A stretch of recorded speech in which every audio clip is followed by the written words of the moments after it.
En Chine, justement, on retrouve Arnaud Miguet. Arnaud, est-ce que les autorités chinoises redoutaient ce variant Delta et étaient-elles préparées à l'apparition de ces nouveaux cas?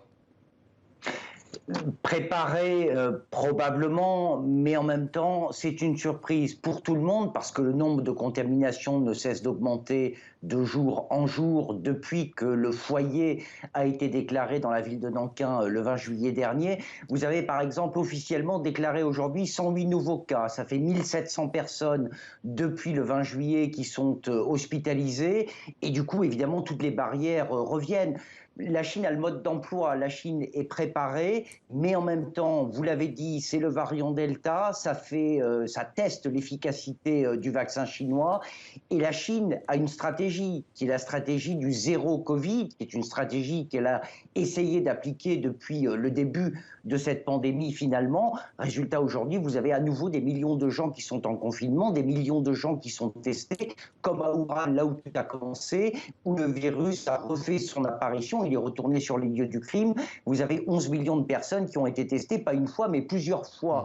Donc la Chine est ébranlée par cette reprise de l'épidémie et le Parti communiste chinois a basé toute sa légitimité justement sur la maîtrise de la pandémie et sur cette stratégie du zéro Covid.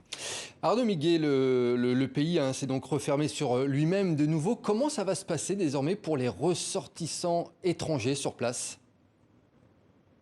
De façon toujours plus compliquée. Les visas sont a priori annulés, donc il y a toutes ces tracasseries administratives, il faut quasiment recommencer à zéro pour les ressortissants français, par exemple, qui sont partis en France prendre des vacances. Et ça fait l'année dernière, par exemple, les autorités chinoises recommandaient et recommandent toujours à tout le monde de ne pas quitter le territoire chinois, à ses ressortissants. Mais pour les Français qui sont partis en vacances, par exemple, pour revenir en Chine, ça va être un parcours du combattant. Pour les tracasseries administratives, refaire les visas.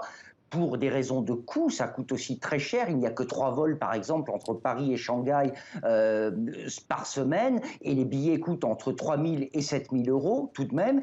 Et puis surtout, lorsque l'on revient en Chine, puisque la Chine a voulu créer cette bulle sanitaire, il faut être astreint à une quarantaine qui va de 21 à 28 jours, voire 5 semaines, lorsque vous revenez en Chine, à Wuhan, par exemple. Les précisions d'Arnaud Miguet. Merci Arnaud Miguet d'avoir été sur l'antenne de TVV5 Monde. Il est minuit chez vous, donc merci beaucoup d'avoir été en direct.